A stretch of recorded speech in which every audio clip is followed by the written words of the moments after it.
अंसुआ मंदिर पर चला हिंदू राष्ट्र अभियान। डॉक्टर गीता रानी। अखिल भारत हिंदू महासभा के राष्ट्रीय अध्यक्ष रविंद्र द्विवेदी जी के निर्देशानुसार पिछले 7 महीने से भारत में अनवरत हिंदू राष्ट्र के समर्थन में हस्ताक्षर अभियान चल रहा है।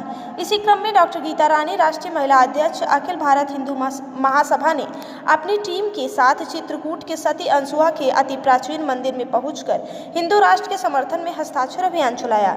डॉक्टर गीता रानी ने बताया कि श्री रामचंद्र जी के पवित्र भूमि चित्रकूट सती अंसुआ का दर्शन करने पहुंचे देश भर के श्रद्धालुओं ने हिंदू राष्ट्र समर्थन हस्ताक्षर अभियान में रुचि दिखाई और अति उत्साह के साथ हिंदू राष्ट्र के समर्थन में हस्ताक्षर कर अपने सहभागिता दर्ज कराई। सौम्यक सोनी ने हिंदू राष्ट्र हस्ताक्षर अभियान में सहयोग किया।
हैरेसमेंट के लिए ये लोग जानते हैं कि इसमें कहीं कुछ नहीं है,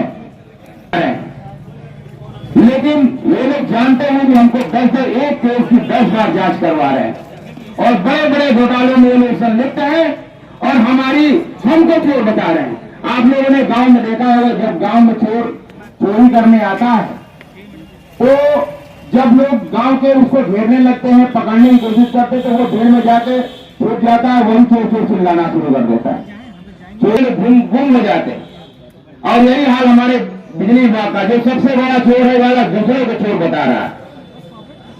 तो निश्चित रूप से मित्रों, हम लोगों को अपनी एकता का परिचय देना है और इस बार की लड़ाई निर्णायक लड़ाई होनी चाहिए और जो क्रम में जो उनकी सूची है उसको लेकर आपके सामने आ जाएंगे। धन्यवाद। धन्यवाद इंजीनियर सुनील जी। साथियों, वक्ता की सूची बहुत लंबी है, इसलिए हम इस कार्यक्रम को आगे बढ़ाते हुए हमारे बीच में हमारी महिला शक्ति इंजीनियर स्मृति सक्सेना जी है, अधिशासी अभियंता है। मैं चाहूंगा कि वो आए और अपने भी विचारों को इस मंच के माध्यम से आप तक पहुंचाएं। इंजीनियर स्मृति चंद्रशेखर चौरसिया, संयोजक विद्युत कर्मचारी संयुक्त संघर्ष समिति वाराणसी।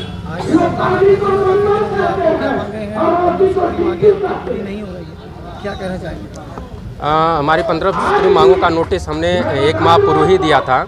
प्रबंधन को चाहिए था सकारात्मक वार्ता करते हुए का सकारात्मक समाधान करना चाहिए, परंतु प्रबंधन के द्वारा ऐसा नहीं किया है, क्योंकि प्रबंधन स्वेच्छाचारी हो गया है, हठवादी हो गया है, जिस बाध्य होकर हम ये बिजली कर्मी आंदोलन की राह पर हैं और यह अनिश्चितकालीन कार्य बहिष्कार घोषित हो गया है। यदि इसमें हमारे किसी भी कर्मचारी का उत्पीड़न होता है या किसी के साथ अन्याय होता है तो तत्काल प्रभाव से हम हड़ताल की घोषणा कर देंगे। मांगे क्या है? जो सबसे प्रमुख मांग हमारी है, संविदा कर्मियों जो नियमित तरीके के कार्य करते हैं उनको नियमित किया जाए, जो कि तेलंगाना में किया जा चुका है। दूसरी मांग हमारी ये है कि जो इस समय ऊर्जा प्रबंधन के द्वारा जो है उत्तर प्रदेश पावर कॉर्पोरेशन का जो कार्य वातावरण वो बिल्कुल ख़राब किया जा चुका है। नकारात्मक कार्यशैली हो चुकी है, हठवादी रवैया हो चुका है, स्वेच्छाचारी प्रबंधन हो चुका है। तो ऐसे प्रबंधन के साथ अब कोई विद्युत कर्मी कार्य नहीं करना चाह रहा है।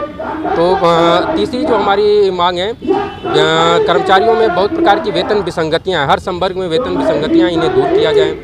कर्मचारियों को पुरानी पेंशन बहाल की जाए। इसके साथ ही जो सन 2000 के हमारे जो समझौते हुए थे, जो समझौते में किया गया कि हमें रियायती बिजली दी जाएगी और इसके अलावा अन्य जो सुविधाएं थी, उन सब सुविधाओं में प्रबंधन द्वारा हठवादी तरीके से कटौती की जा रही है। जो हमारे अधिकार हैं, जो हमारे समझौते में लिखा हुआ है, वो मनमाने तरीके से कटौती किया जाना ये कहीं पे भी स्वीकार्य नहीं है कर्मचारियों को, इसलिए आंदोलन की राह पे है।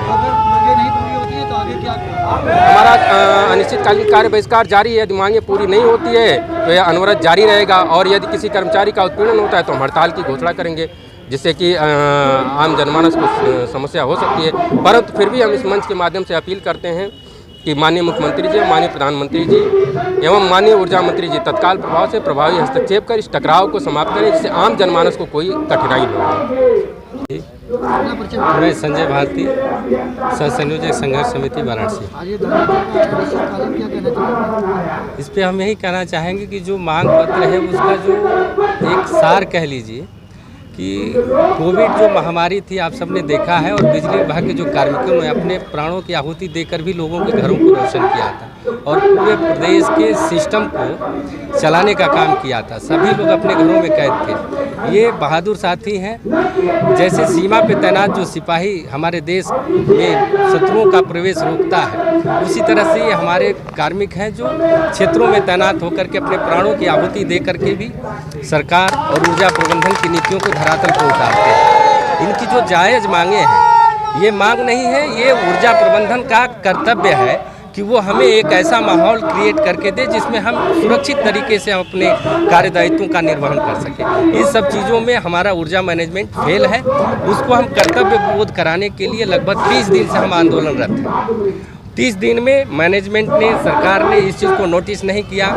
आज पूरे प्रदेश की बिजली बंद होने के कगार पर है, तब जाकर के इन सब चीज़ों पे इनिशिएटिव लिया जा रहा है। 30 दिन पर्याप्त समय था। इस पर्याप्त समय में कई दौर का वार्ता करके, बातचीत करके इसका सकारात्मक पहल करके सकारात्मक निर्णय लिया जा सकता था। इस टकराव को समाप्त किया जा सकता था। लेकिन ऊर्जा प्रबंधन, मैं समझता हूं कि इस लोकप्रिय सरकार जो प्रदेश और देश की जो लोकप्रिय सरकार है, कहीं न कहीं इस सरकार को बदनाम करने के लिए जो ब्यूरोक्रेट्स हैं, जो ऊर्जा प्रबंधन में जो बैठे ब्यूरोक्रेट्स हैं, ये सरकार की छवि को खराब करने के लिए इस टाइप का बड़ा आंदोलन खड़ा करने का षड्यंत्र रच रहे हैं। तो निश्चित तौर पे हमारा आंदोलन का मकसद ये नहीं है कि हम आम जनमानस को तकलीफ पहुँचाएँ।